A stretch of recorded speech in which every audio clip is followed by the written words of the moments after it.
Okay, good day everybody. So today I'm going to be teaching you how to install Kali Linux on a Virtualbox on a Windows 10 computer. So we're going to need a couple of tools to download. So first up is go to Google and search for VC Redist 64. So we'll need it. You'll probably need it. Let me just say, you probably need it. So let's just download it. So you click on the link. It's just going to download some Microsoft Visual C++ redistributable stuff that you will need to run VirtualBox. Many of you might already have this installed, so you might not need to download it. But just to be safe, we download it first. So once you go to this page, you scroll down and you click on the XS64 link. So once you click on this, it will start the download. So yeah, so I already have it downloaded, so I don't need to download it again. So that's the first package. Second package, you go to Google and search for VirtualBox extension pack. So mind you, all these links, I would also attach them in the description below, so you don't need to bother yourself. So you go to this VirtualBox extension pack. You click on this first link. Click on this first link, and so you're going to download, first of all, download VirtualBox software itself. So you just select this. You can open in another tab. Since we're using Windows, we'll select the first one and it will start the download for us. Second thing you're going to download is the extension pack. So that is this link here. So you open in another tab, you download it also. So it's nice practice to keep all this in like a single folder, so you don't have to look for them in multiple places. So you can just decide to create a folder where you store all these things. So that those are the three things. So the last thing we'll download is the Kali image itself. So we'll go to the link kali.org and you press enter. Kali.org and you press enter. Then you click on download. Then you select the installer images, as you can see here. Select it to take you to this page. Then you click on this first one. Click on the first link and to start the download. So I already have all this installed, so I don't need to install them again. So that is that. So next we now have to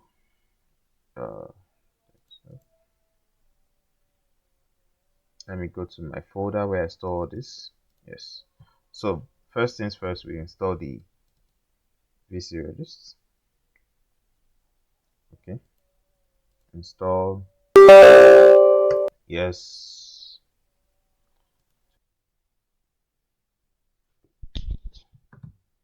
Okay, so finally the setup has finished and we can close it. So next up, we install the VirtualBox itself.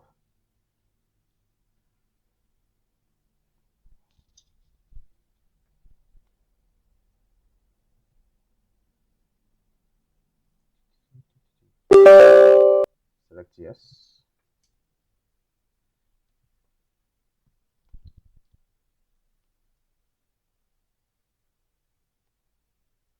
Okay, so click on next.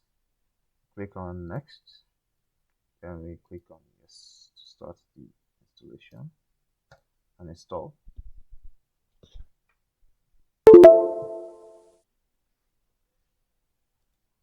Okay, so we've finished installing VirtualBox. So we can click on finish and it will open up VirtualBox for us. Okay, so VirtualBox has been installed.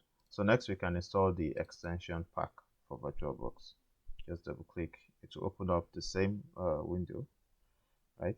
Then you click on install, you scroll down, click on agree, and yeah, the window should pop up to your right and it should show installing package. So yes, so it has successfully installed. So next step now is to start the installation process for our Kali. So we'll go to new, click on it. Then where it asks for name, you can name it anything like a Kali.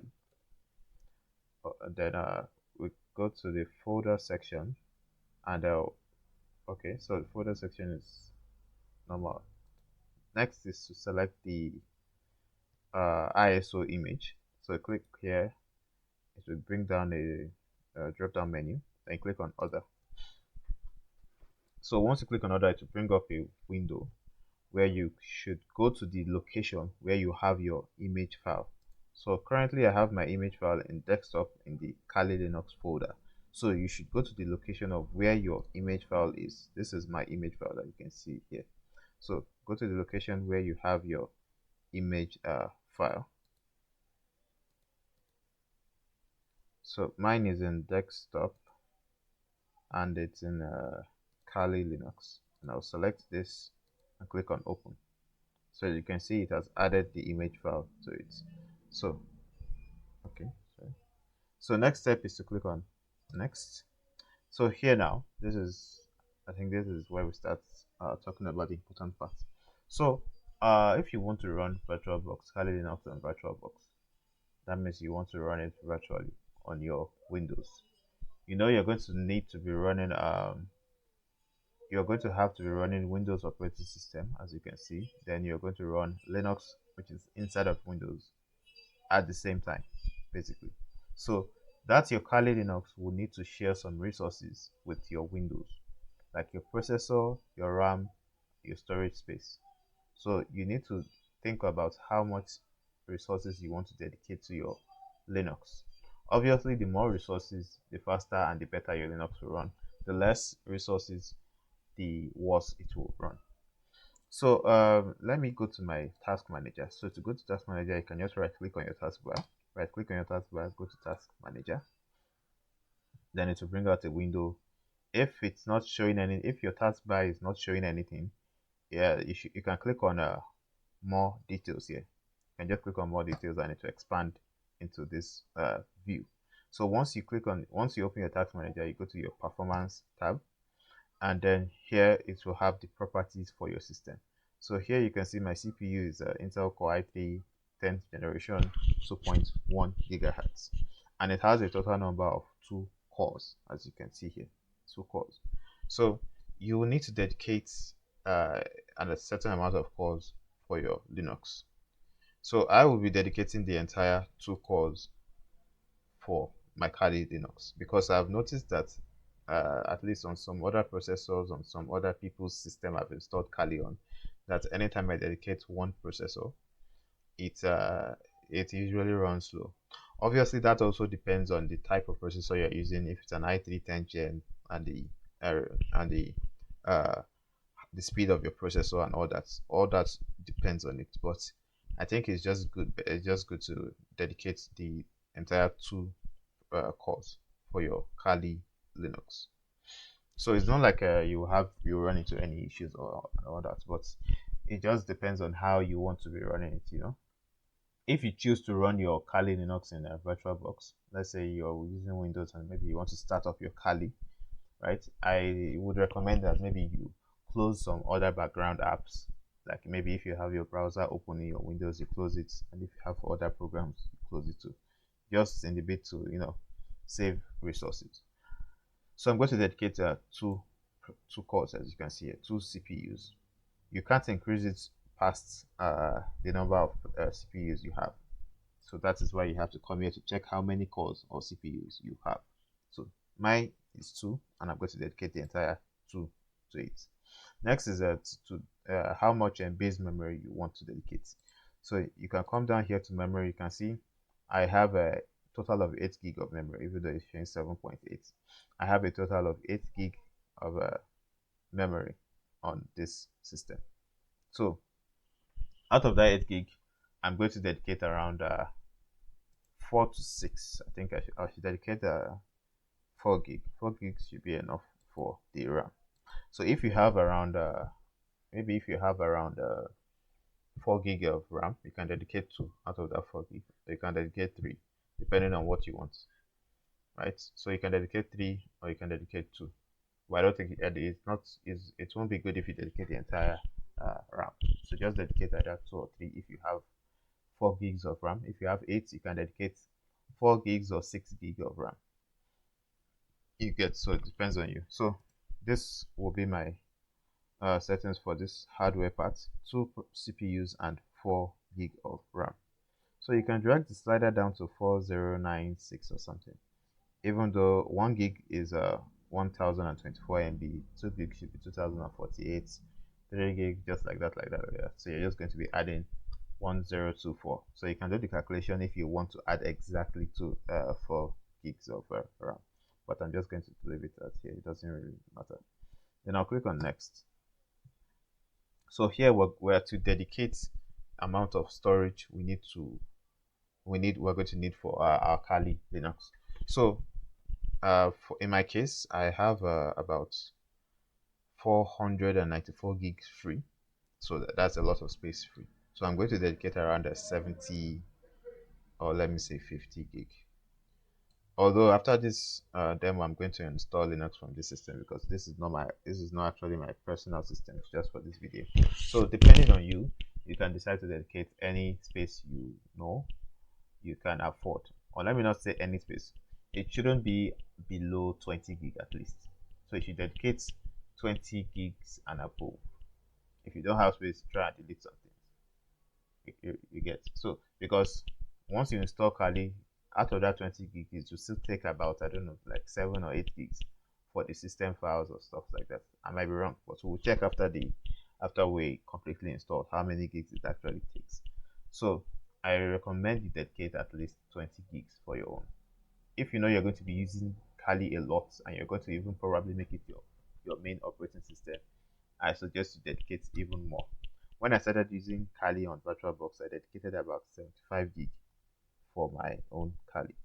So just dedicate any amount of storage you can afford based on what you currently have free.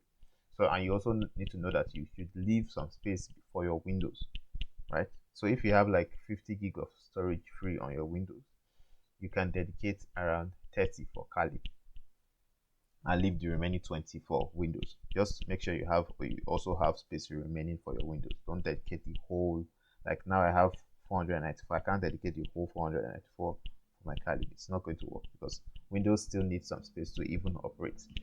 So leave at least, I don't know, like depending on you, just leave enough space on your Windows. So I'm going to dedicate 50 gig just for this demo, and then click on next. So here it will just show you how much, it will just show you the summary of everything you just selected, and if you're good to go. So you click on finish. Yes, so now we haven't started an installation, we just finished the setup and everything. So now we're going to start the installation by clicking on start button.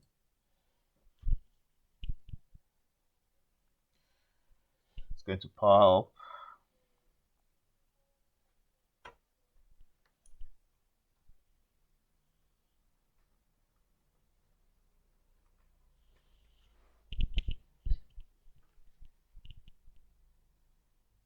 Okay, so the virtual machine is powering up now. So if you have successfully gotten to this section, it means that you didn't encounter a certain error. Most people normally, when they click on stats, it will show an error at the right hand side that will display a message like a VTX something something something error, right? If you see that VT something something, it most probably has to do with the fact that you have not turned on your virtualization. You haven't turned on your virtualization. So okay, so since it's counting down here, I'm just going to select graphical install. So you select graphical install. So back to what I was saying. So it means that you have not turned on your virtualization. So sorry, my browser has frozen. Okay, sorry for that pause. So it means that you haven't turned on virtualization. So let me say like VTX something disabled, VirtualBox error.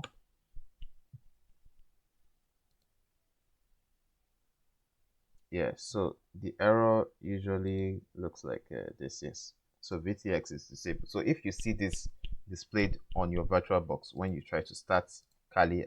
When you try to start your Kali, you will normally see it at the right hand side. If you see this error, it means that you have to enable virtualization on your system. So depending on the make of your system and the brand of your system, the way to do that is just to first of all find out uh, the key to enter your BIOS on your system. Key to enter BIOS on your system. So you can just go to Google and search for, first of all, get your system's version. So if you are using HP notebook, for example, HP notebook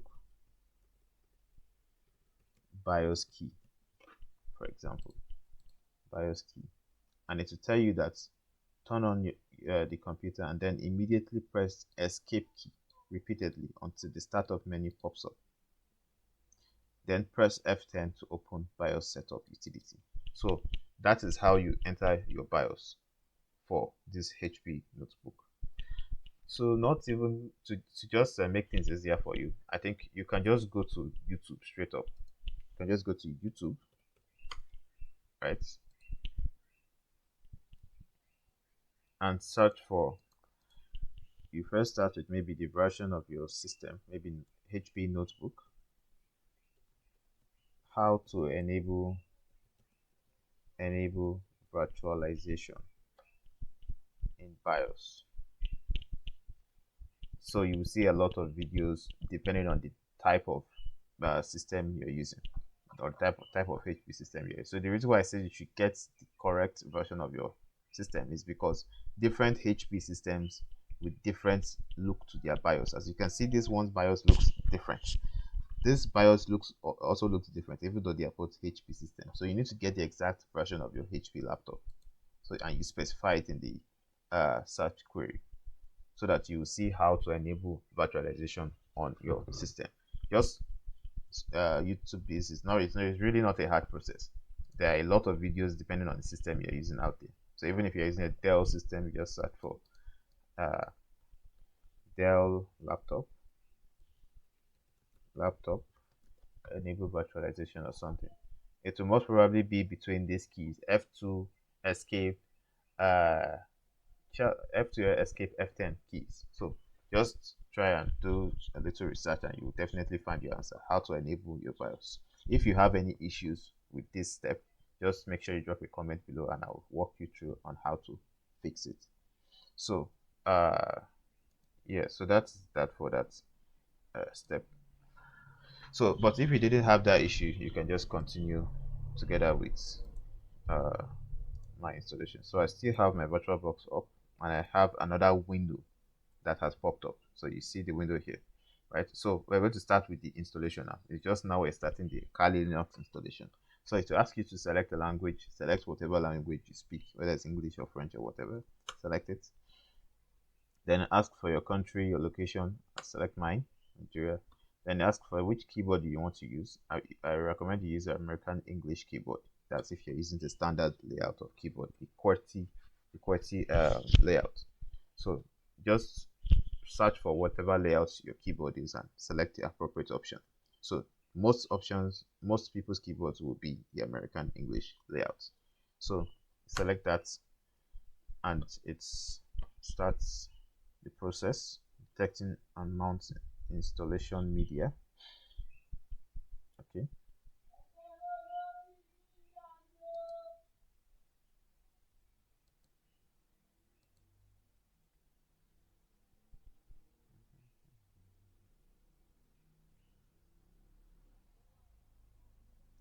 And during this process, I would advise you you make sure you are connected to internet before you even start the installation. Make sure you are connected to your internet.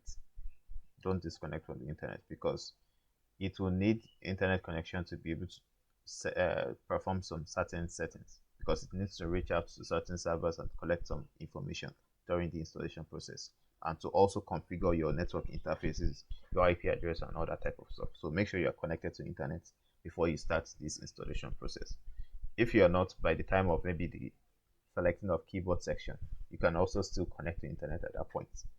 So, and maybe if you run into an issue you can just close this window and start the installation again by clicking on the start button when it shows here. So next here it says what host name do you want to enter for your system. Leave it at Kali. You click on continue.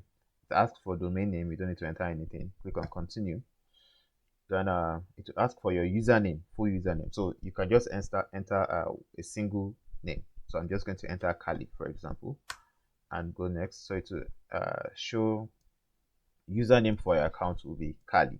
So one thing people need to notice that if you enter, for example, for a username now, if I had entered Ibrahim in the previous question when it asks for your full username, if you put a capital letter at the beginning of your name and the rest is small letter, it will change your username to small letter at the beginning, and then the rest are also small letter. It will just change everything to small letter. The reason why I'm saying this is that when you try to log in, you make sure that your login username is always small letters all through. You can never be a capital letter, because once Kali Linux will automatically change whatever capital letter you put to small letter. Just take note of that. So if I had used Kali capital K in the previous question, which was what is the full username, it will still change it to small letter here when I reach this section of username. So Kali, continue. Then you enter your password. I'm just going to use Kali and Kali. So you can show password. Make sure it's set. Then to start setting up clock and configuring stuff, other stuff you get. So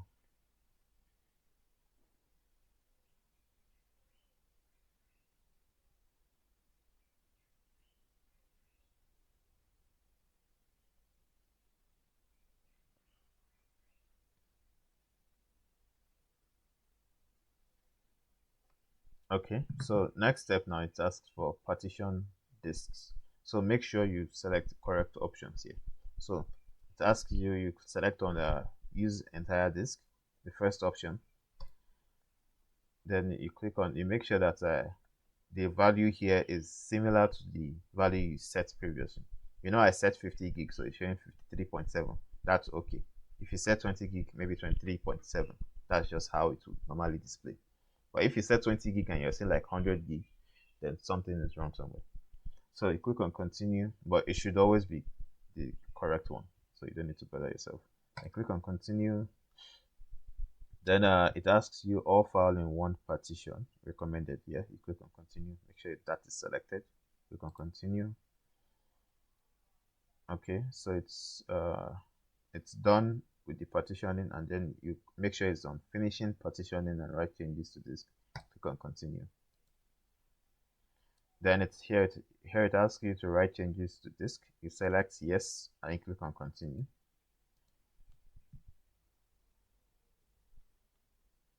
Now it will start the installation of the base system. So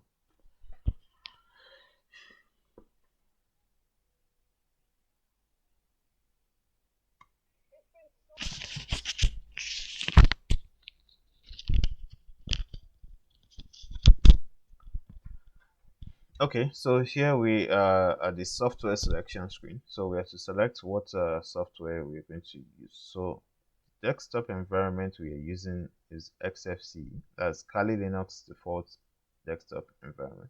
There are other desktop environments like GNOME and KDE Plasma. I will show the difference between the three, just a picture of them. But XFCE is the most common default used for Kali.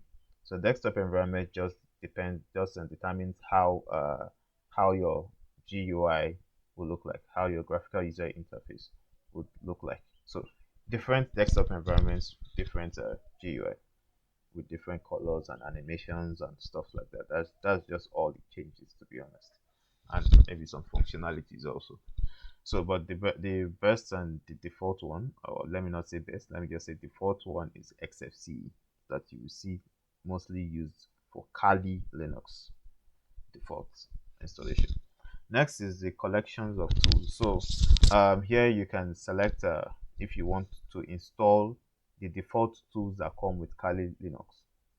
So Kali Linux is is a Linux operating system that is used majorly for hacking, right? So since it's majorly used for hacking, it comes pre-installed with a lot of hacking tools. So here you can select to either if you don't want those tools to be installed, you can unselect these two options so that it won't install them. Or if you actually want them to be installed, then you leave them as it is. So the look for XFC desktop environment. So okay, so this is how XFC would look like. Just this. Let me look for a better picture. XFC default.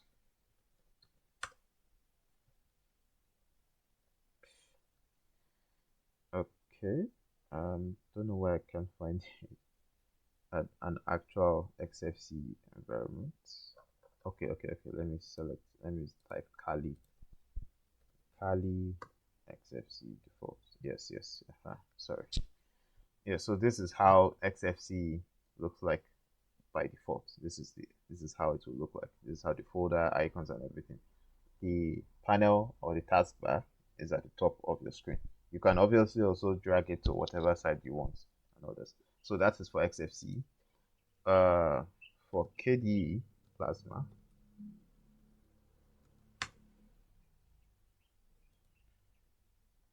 this is how it will look like. So you see it's slightly different and the panel is at the bottom rather than at the top.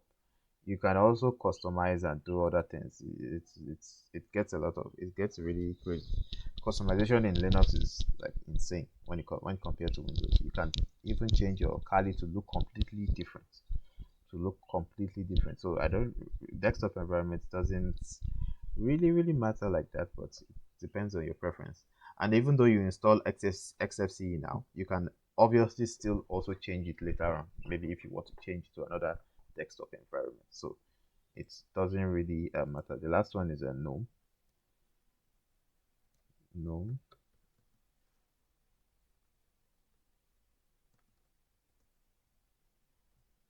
Okay, so GNOME, that's where you have the floating icons at the bottom. So that's just how the three desktop environments look like.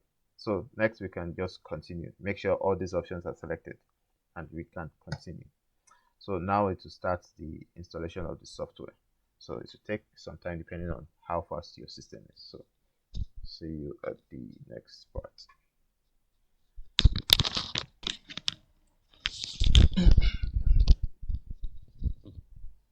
Okay, so next step is to install Grub bootloader. So we'll select the option yes and click on continue. Then it will ask us to select our drive and we'll select the second option and click on continue.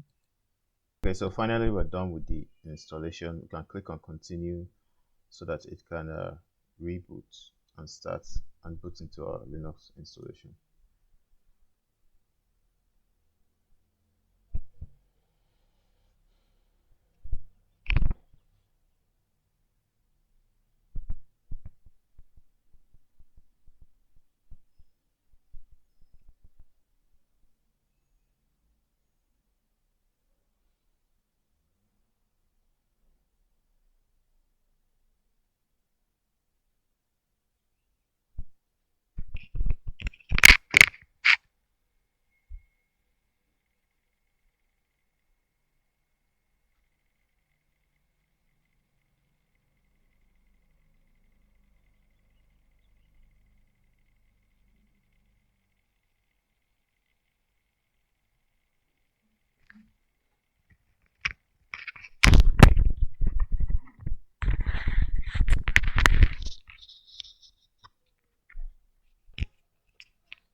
Okay, so now we have successfully booted in. We can enter our username Kali and the password Kali.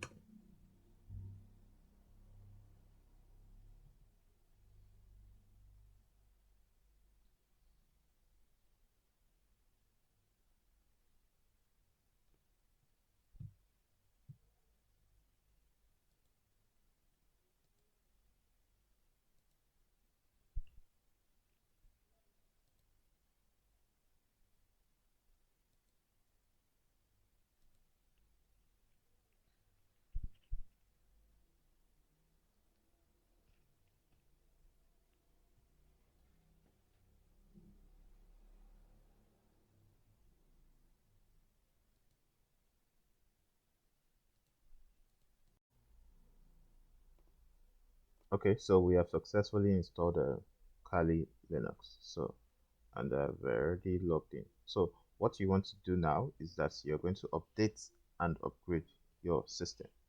So you select your terminal, you select this icon, which is your terminal emulator, and type in the following command: sudo apt update and double and symbol. Okay, update sudo apt full dash upgrade dash y. So this is the command you type in to your terminal and you press enter. And to ask you for your password, you enter your password and you press enter. So that is what you should do once you finish installing Kali Linux. So another thing, I said I was going to show you the storage space that is remaining. So you can see after allocating 50 gig of space, it's remaining 32 gig. So that's about 20 gig that has been taken for system files.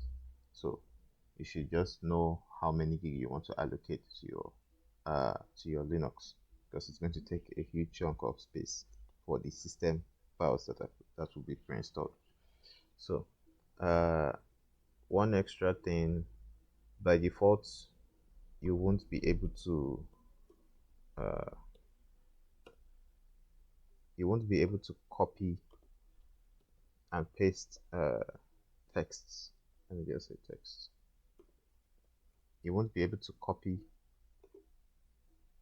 and paste text to your uh, Kali from your Windows. You won't be able to copy and paste it from your Windows. So you can fix this by enabling something called a shared clipboard. So to enable it, you just go to devices, then you go to shared clipboard, as you can see here. Then you select the bi-directional option. So once you have selected it, you can go to your Windows, copy any text, and you'll be able to paste it in your Linux, right? So I would also post other tips and tricks on maybe later in another video. So like I said before, in the coming video, in my next video, I'll post uh, how to set up an Ubuntu server using Virtualbox. So that will be my coming video, probably next week also. So thank you guys for watching and have a nice day.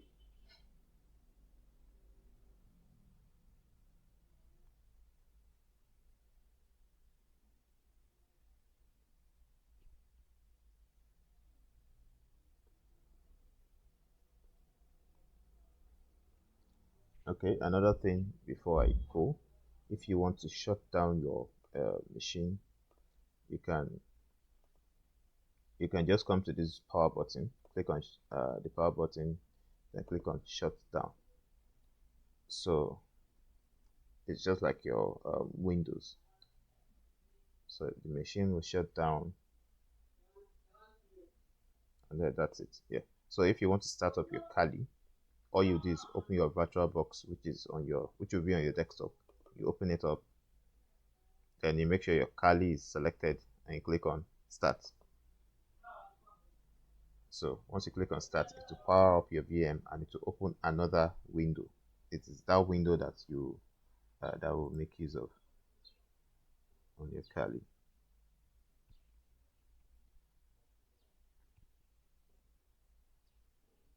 So here you can just press enter.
Yeah, so that's just it. So you can see the machine has started up, and that's how you start up your Kali machine. So you can click on shut down to shut down your machine. So thanks guys, and have a nice one.